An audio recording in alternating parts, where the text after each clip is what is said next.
근래에 인터넷을 달구었던 코로나가 보낸 편지 혹시 보신 분 계십니까? 잠깐만 읽어보겠습니다. 코로나가 인류에게 보낸 편지. 지구가 속삭였지만 당신들은 듣지 않았습니다. 지구가 소리를 내 이야기했지만 당신들은 듣지 않았습니다. 지구가 소리쳐 외쳤을 때 당신들은 오히려 귀를 막았습니다. 그래서 내가 태어났습니다. 나는 당신들을 벌주기 위해 태어난 것이 아닙니다. 나는 당신들을 깨우기 위해 태어났습니다. 지구는 도와달라 외쳤습니다. 대규모 홍수로 외쳐도 당신들은 듣지 않았고, 큰 산불로 외쳐도 당신들은 듣지 않았고, 강력한 폭풍과 돌풍에도 당신들은 들으려 하지 않았습니다. 해양 오염으로 바다 생물이 죽어가도 당신들은 여전히 지구의 외침을 듣지 않았습니다. 빙하가 녹아내리는 심각한 경고에도, 혹독한 가뭄에도 지구가 얼마나 심각한 부정적 영향을 받고 있는지 들으려 하지 않았습니다. 전쟁이 끊이지 않고 욕심은 멈추지 않고 무수한 정오에도 매일 수많은 생명이 죽어가도 당신들은 그저 당신들의 삶을 이어갈 뿐이었습니다. 당신들에게는 지구가 보여주는 수많은 징후에 관심을 갖기보다는 최신 아이폰을 갖고 있는 것이 더 중요했습니다. 그러나 이제 여기 내가 있습니다. 그리고 이제 내가 세계가 돌아가는 그 궤도를 멈추게 했습니다. 내가 마침내 당신들에게 듣게 만들었습니다. 당신들로 대피하게 만들었고, 더 이상 물질적인 것에만 집중하지 못하게 만들었습니다. 이제 당신들은 지구가 어떤 상태인지 느낄 수 있게 되었습니다. 생존에 대한 진정한 염려를 알게 되었습니다. 그것을 느낄 수 있습니까? 지구온난화가 심해지는 것처럼 당신들에게 고열을 일으켰고, 지구가 대기 오염으로 가득 찬 것처럼 당신들에게 호흡 곤란을 가져다 주었습니다. 지구가 매일 약해지는 것 같이 당신들에게 연약함을 주었습니다. 세계를 멈추게 만들어 당신들로 지구와 그 아픔을 잊게 만들었던 편안함과 즐기던 외출을 당신들로부터 가져갔습니다. 그리고 이제 중국과 인도의 하늘이 깨끗해지고 공기의 질이 달라졌습니다. 단지 공장들이 더 이상 오염물질을 지구의 대기에 내뿜지 않게 된 것으로 이러한 일이 일어났습니다. 베니스의 물이 깨끗해지고 돌고래들이 다시 보이기 시작했습니다. 단지 곤돌라가 멈추는 것만으로 이런 일이 일어났습니다.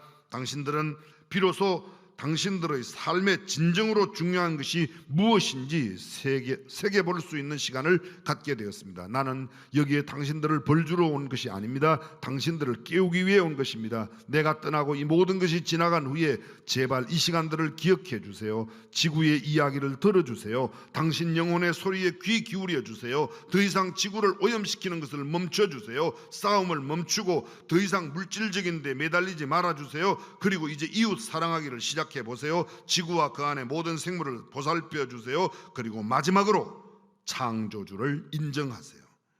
그렇지 않다면 혹 내가 다시 돌아오게 될 수 있습니다. 그리고 그때는 지금보다 훨씬 강력한 모습으로 오게 될 것입니다. 코로나 바이러스 올림. 다가오는데 우리는 외면했습니다. 이게 소위 그레이 라이노, 회색 코뿔소처럼 다가왔습니다. 오늘 본문에 이런 일을 맞은 한 왕의 신하의 이야기가 담겨져 있습니다. 본문은 요한복음 4장 46절에 이렇게 시작합니다. 예수께서 다시 갈릴리 가나에 이르시니 전에 물로 포도주를 만드신 곳이라. 설명이 필요 없는 말이죠. 요한복음 4장에 보게 되면 4장 1절 이하에 예수께서 제자를 삼으신 일이 많았다고. 그리고 3절에 이렇게 됩니다. 유대를 떠나서 다시 갈릴리로 가실 때 사마리아로 통행하여야 하겠는지라.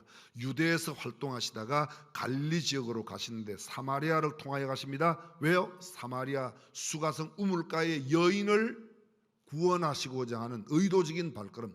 그래서 사마리아로 통행하여야만 하셨던 겁니다. 일반적인 유대인들은 사마리아를 지나가지 않습니다. 이방의 피가 섞인 사마리아 사람을 외면하고 돌아갔습니다. 그런데 예수님은 수가성 여인을 구원하기 위하여 그곳으로 지나가셨습니다. 그리고 드디어 오늘 이 4장 마지막 부분에 첫 번째 기적을 베푸셨던 그곳 갈릴리 가나에 오셨던 겁니다. 가나에 대한 설명을 드리지 않아도 여러분도 혼인잔치에서 예수님께서 물을 포도주로 만들어 온 사람들을 놀라게 한 성경에 예수님이 베푸신 첫 번째 기적의 사건이 바로 그것입니다. 그런데 그곳 가나에 왕의 신하가 있었습니다. 이 왕의 신하가 예수님을 찾아온 겁니다. 이 왕의 신하의 아들은 가버나움에 집이 있고 가버나움에서 병이 들어 지금 죽어가고 있는 상태입니다. 이 왕의 신하라고 말할 때 이 왕의 신하는 어떤 왕의 신하인가?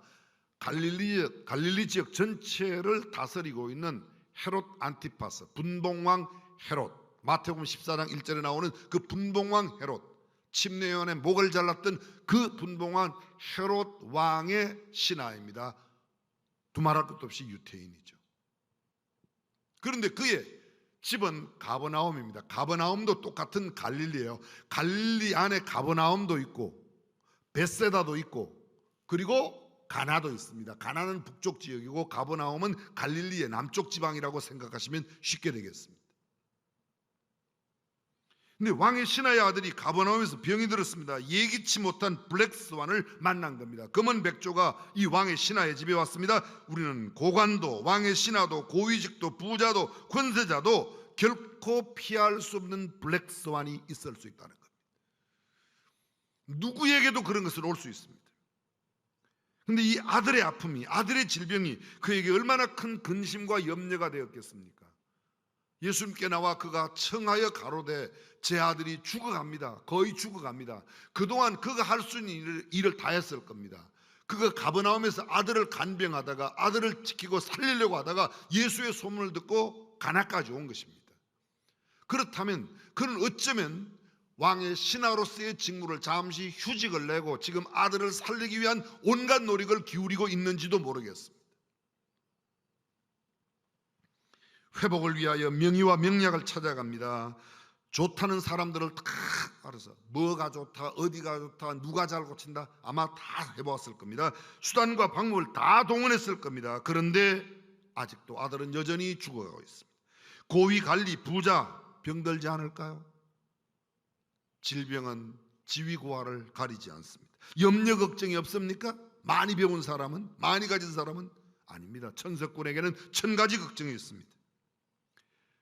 남들이 부러워하는 부귀 영화를 많이 가지고 있으면 번민과 고민, 문제가 없나요? 아닙니다. 그들에게 더 큰 문제, 더 심각한 문제들이 얼마든지 있을 수 있습니다. 궁궐에서 자면 잠이 잘 오고 오두막에서 자면 잠이 안 온다, 그렇지 않습니다. 어쩌면 초라한 농가에서 잠을 자는 농부들이 훨씬 더 편하게 잠자는 경우가 많이 있습니다. 왕궁에 살아도 대통령궁에 있어도 화려한 집에 살아도 고민하며 번민하고 잠 못 이루는 사람들이 얼마든지 많이 있습니다.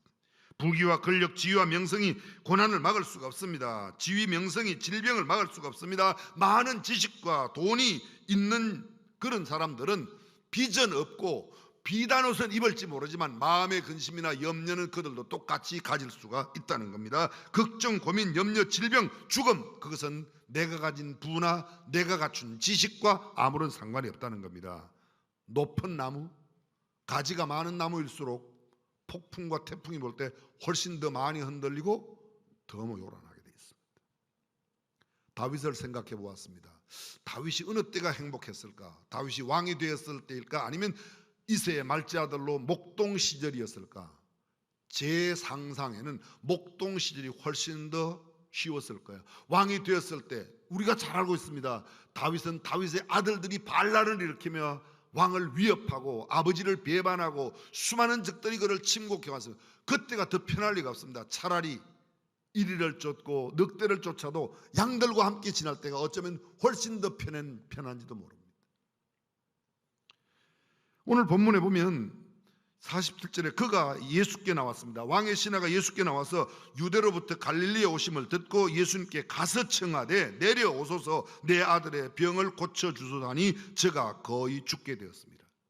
자, 인생의 블랙스완을 만났습니다. 예기치 못한 아들의 질병으로 너무 고민과 번민과 걱정이 되었습니다. 그런데 그가 취한 행동은 마지막으로 어쩌면 그가 마지막 희망을 걸고 찾아왔던 것은 예수의 소문을 듣고 예수님 이야기를 듣고 복음을 듣고 예수님께 찾아왔다는 겁니다. 사랑하는 성도 여러분, 저와 여러분들이 이 왕의 신하에게 배워야 할 첫 번째 교훈이 여기에 있습니다. 우리가 이 세상을 살아가며 어떠한 일을 만날 때에도 주님께 찾아가면, 예수님께 찾아가면 할렐루야 해결되게 되어 있습니다. 근데 우리는 여전히 세상의 방법을 찾습니다. 어디에 좋은 약이 있는가, 어떤 의사가 명의사인가, 어느 병원이 좋고 어느 한의원이 좋고 그걸 찾고 있습니다. 성경에는 예수님 이외에는 길이 없다고 말합니다. 내가 곧 길이요 진리요 생명이니 나 외에는 길이 없다는 거예요. 나 외에는 방법이 없습니다. 사랑하는 성도들, 저와 여러분들도 이 왕의 신하처럼 주님을 찾으시기를 주님의 이름으로 축원합니다. 예수의 소문을 들었습니다. 무엇을 듣느냐가 얼마나 중요해요. 성경은 이렇게 말합니다. 믿음은 어디에서 난다고요? 들음에서 나며. 이렇게 예수님께 나와 간청하는 이 왕의 신하에게 예수님께서 대답을 하십니다. 48절, 너희는 표적과 기사를 보지 못하면 도무지 믿지 아니하니라. 이건 어쩌면 굉장히 냉소적인 말씀이죠. 고린도전서 1장 22절에 보면 유대인은 표적을 구하고 헬라인은 지혜를 구한다, 그렇게 표현합니다. 유대인들은 표적을 구합니다. 근데 예수님께서 너희는 표적과 기사가 아니면 믿지 못하지, 보지 않으면 믿지 못하지, 체험하지면 믿지 못하지. 여러분, 여기 믿음을 이야기해요. 넌 봐야 믿지. 근데 진정한 성경 속의 믿음은 보고 믿는 믿음이 아니라 보지 못하고 믿는 자가 복이 있다. 예수께서 도마에게 하신 말씀이에요. 그렇죠? 우리가 믿음하면 가장 많이 떠오르는 사람이 누구예요? 믿음의 조상 아브라함이 떠올라요. 근데 아브라함의 믿음을 이야기할 때 히브리서 11장 믿음의 영웅들을 나열하는 그 자리에 믿음으로 아브라함은 부르심을 받았을 때에 갈 바를 알지 못하고, 갈 바를, 지도를 준 게 아닙니다. 목적지를 제시한 게 아닙니다. 갈 수 있는 수단과 방법을 준 게 아닙니다. 그냥 지시받고 떠났습니다. 갈 바를 알지 못하지만 간 것입니다. 그게 믿음이라는 겁니다. 근데 우리는 뭐예요? 보여줘봐, 봐야 믿지. 나는 잡아보기 전에는 못 믿어. 도마와 같은 마음들을 우리가 갖고 있습니다. 창세기 12장 4절에 이 아브라함의 믿음을 이렇게 말합니다. 이에 아브라함이 여호와의 말씀을 쫓아갔고 롯도 그와 함께 갔으며 그가 하란을 떠날 때 나이가 75세였다. 아브라함이 떠날 때 여호와의 말씀을 쫓아갔고, 말씀을 그대로 믿는 믿음을 행동으로 옮기는, 그게 참 믿음이라는 겁니다. 요한복음 4장 42절에 우리가 지금 요한복음 4장 46절부터 읽었어요. 42절, 그러니까 수가성 여인을 만났던 예수님의 이야기인데, 그 수가성의 여인이 동네에 들어가서 내가 만난 예수님 이야기를 합니다. 그랬더니 동네 사람들이 나와서 그 여인의 이야기를 듣고 예수님께 왔습니다. 예수님의 말씀을 듣고 난 뒤에 마지막 이야기 42절입니다. 이에 42절, 요한복음 4장 42절, 이제 우리가 믿는 것은 내 말을 인함이 아니니 이는 우리가 친히 듣고 그가 참으로 세상의 구주신 줄 알미니라. 네 말 때문에 예수님 찾아왔지만 예수님을 만나고 보니까 예수님 말씀 때문에 그가 참 세상의 구주로 알고 우리가 그를 믿는다고 고백하는 겁니다. 표적이 뭐예요? 표적은 눈으로 보여지는 게 아니고 내적인 겁니다. 여기에 표적과 기사는 뭐냐? 주목을 끄는, 실제적으로 눈에 보이거나 보이지 않는가, 무언가 확신이 내게 있어야 믿겠다는 믿음입니다. 그런데 성경은 말하기를 그게 아니고 하나님의 말씀만 그대로 믿으면 참된 믿음이다. 이 왕의 신하가 예수님께 이렇게 말합니다. 예수님, 내 아들이 죽기 전에 오세요. 49절, 신하가 가로되 주여 내 아이가 죽기 전에 내려오소서. 내 아이가 죽기 전에 오셔서. 이게 무슨 말이에요? 죽으면 끝나는데 죽은 뒤에 오면 무슨 소용이 있습니까? 죽기 전에 오세요. 죽기 전에 오세요. 이 왕의 신하가 믿음이 있어요, 없어요? 있어요. 있기는 있어요. 어떤 믿음이에요? 하여간 우리 아들이 생명부터 있을 동안에만 예수님이 오시면 낫는다는 거예요. 이 왕의 신하의 아들이 지금 병든 곳이 어디에 있다고요? 가버나움이에요. 그럼 우리는 가버나움의 유명한 믿음의 사람 하나를 알아요. 누구죠? 가버나움의 백부장. 가버나움에 백부장 하나가 있었어요. 그 하인이 중풍병으로 몹시 괴로워합니다. 그가 예수님께 나가서 내 하인이 중풍병으로 몹시 괴로워하나이다. 주님 고쳐주세요. 근데 예수님께서 내가 너네 집에 가서 고쳐주겠다고 그랬더니 그 백부장이 주여 내 집에 들어오시면 나는 감당치 못하겠사오니 다만 말씀만 하옵소서. 나도 남의 수하에 있고 내 아래도 사람이 있어 이들을 가라면 가고 저들을 오라 하면 오니까 주님 말씀만 하시면 내 하인이 나을 겁니다. 예수님께서 기이히 여겨 이르시되 내가 이스라엘 중 아무에게서도 이만한 믿음을 만나보지 못했다. 똑같은 가버나움에 살고 있는데 이 백부장은 주님 오지 마세요. 말씀만 해도 낫습니다.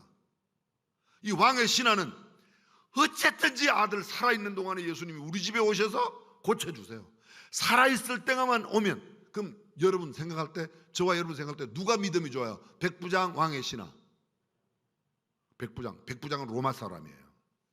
로마 군대의 100명의 부하를 왕의 신하는 이스라엘 사람이에요. 헤롯 안티파스의 유태인입니다. 근데 소위 이스라엘 사람 선민이라고 하는 왕의 이 사람 직위도 더 높아요. 이 사람은 100명의 부하를 두고 있는 로마 정부의 사람이에요. 그런데 믿음은 훨씬 차이가 난다는 겁니다.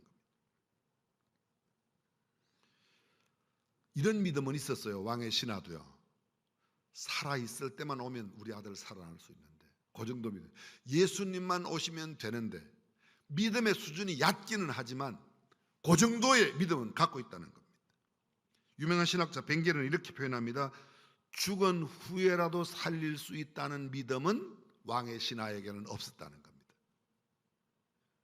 주님이 오시면 내 아들이 죽어도 살리면 된다. 이렇게 믿으면 주님 오시면 되겠습니다. 백부장처럼 주님 안 오셔도 돼요. 그냥 말씀만 하셔도 돼요. 이러면 더 좋겠지만 그 정도는 아니었습니다. 그런데 예수님께서 뭐라고 그러세요? 예수께서 뭐라고 그러십니까? 50절 예수께서 가르치되 가라 내 아들이 살았다 하신데 그 사람이 예수의 하신 말씀을 믿고 가더니 조금 믿음이 달라졌어요. 아까도 믿었어요. 주님이 오시면 살려진다고 믿었어요. 지금은요 네 아들이 살았다 그랬더니 이제는 가시자 소리도 안 하고 그냥 가는 겁니다.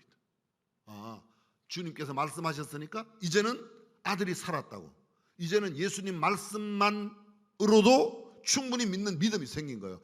처음에는 예수님께 가서 청해갖고 예수님이 우리 집에 오셔야 된다고 생각했는데 달라졌습니다. 어떨 때 어떻게 생각해보면 예수께서 가라 내 아들이 살았다 하시는데 그 사람이 예수의 하신 말씀을 믿고 갔다. 냉정하게 느껴지는 예수님 말씀입니다. 왕의 신하에게는 말씀을 믿는 믿음이 생기게 하는 결정적인 동기가 돼요. 그동안에는 주님이 오셔야만 된다고 생각했던 믿음에서 이제는 말씀만 해도 족한 겁니다. 계속됩니다. 51절 내려가는 길에서 그 종들이 오다가 만났습니다. 아이가 살았다 하거늘 만나서 종들이 신하가 내려가다가 자기 집에서 종들이 오는 걸 만났습니다.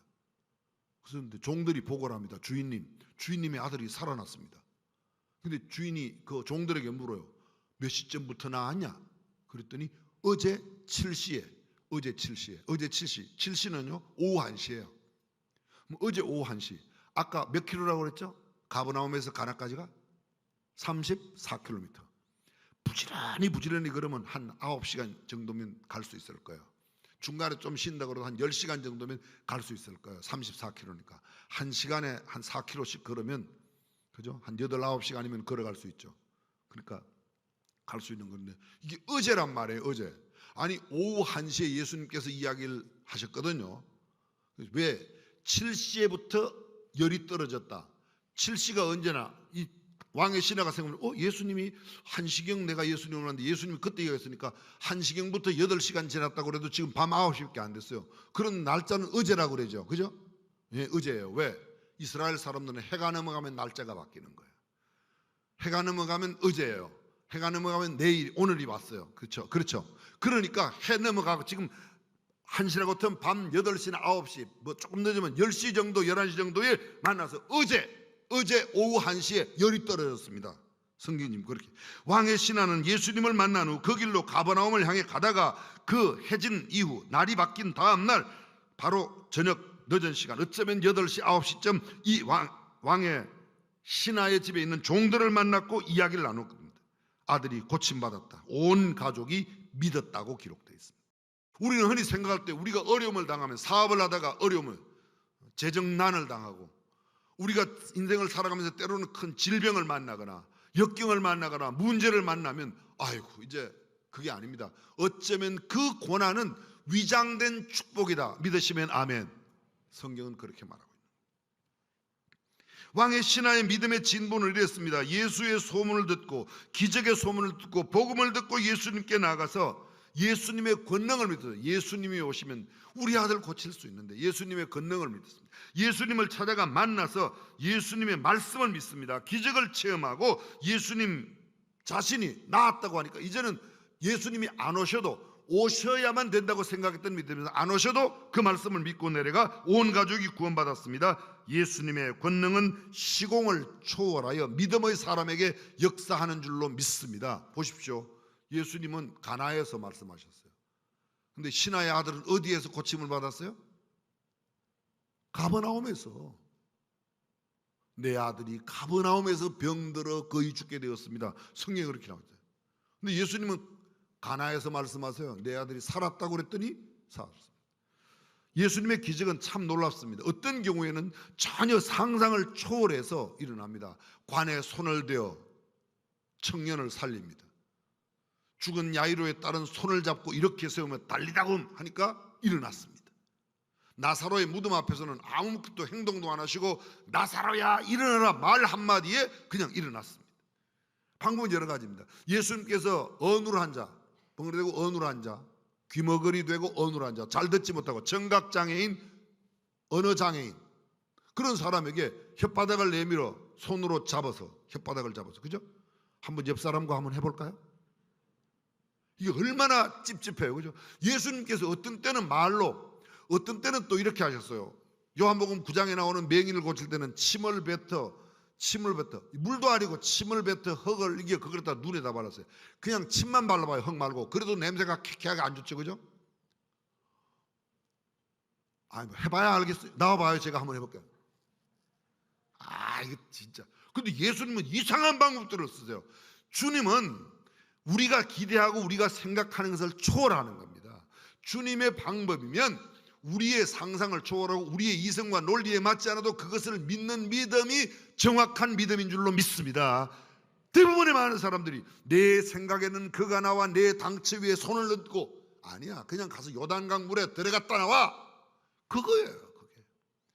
그게 베푸는 하나님의 은혜입니다. 사랑하는 성도 여러분, 하나님의 말씀을 원색적으로 하나님의 말씀을 그대로 믿는 저와 여러분이 되시기를 주님의 이름으로 축원합니다.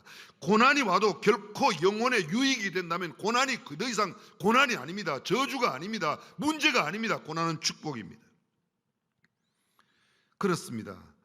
기적을 현실로 체험하고 주님의 말씀을 듣게 하고 치유의 선포를 삶의 현장에서 느끼게 됩니다. 아들의 병가달게 예수님의 놀라운 기적을 그가 보게 되었습니다. 질병 때문에 주님을 만나게 되고 주님의 말씀이 얼마나 위력이 있는지 그리고 그것이 얼마나 큰 축복이었는지를 경험했습니다. 만약 그 아들이 아프지 않았다면 예수님께 찾아가지도 않았을 겁니다. 예수님으로 말미암아 이런 기적도 없었을 겁니다. 그러니까 위기는 다가오면 하나님의 축복으로 바뀔 수 있다는 것입니다.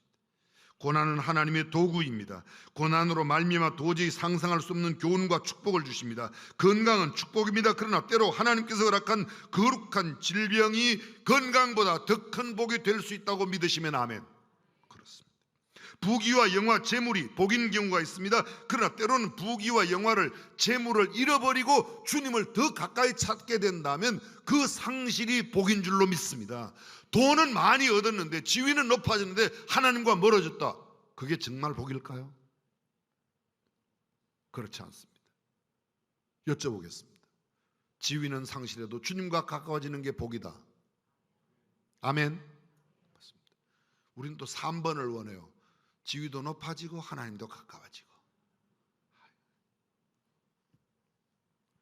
시편 119편 71절 고난당한 것이 내게 유익이라 이를 통하여 내가 주의 율례를 배우니 그러므로 고난과 역경의 때에 불평하지 마십시오. 슬픔과 고통을 겪어야 할 필요가 있다면 그것을 통하여 주시는 하나님의 메시지가 있다면 하나님의 교훈과 가르침이 있다면 기꺼이 그것을 받아들일 수 있는 저와 여러분이 되시기를 주님의 이름으로 축원합니다. 히브리서 11장입니다. 12장 11절입니다. 무릇 징계가 당시에는 즐거워 보이지 않고 슬퍼 보이나 후에 그로 말미암아 연달한 자에게는 의의 평강한 열매를 맺느니라. 끝으로 가장 중요한 교훈 하나만 말씀드리겠습니다. 주님은 가시지 않았습니다. 근데 주님의 말씀이 기적을 일으켰습니다. 말씀이 있는 곳에는 주님이 현존하십니다. 아멘. 예수님이 직접 안 오셔도 예수님의 말씀, 이 말씀을 지금 내가 읽고 이 말씀을 그대로 믿는 사람은 주님이 나의 곁에 지금 계셔서 동일한 역사를 베푸신다고 믿으시길 바랍니다. 근데 우리는 말씀 읽는 거 따로, 예수님 함께 와서 기적하는 건 따로 이렇게.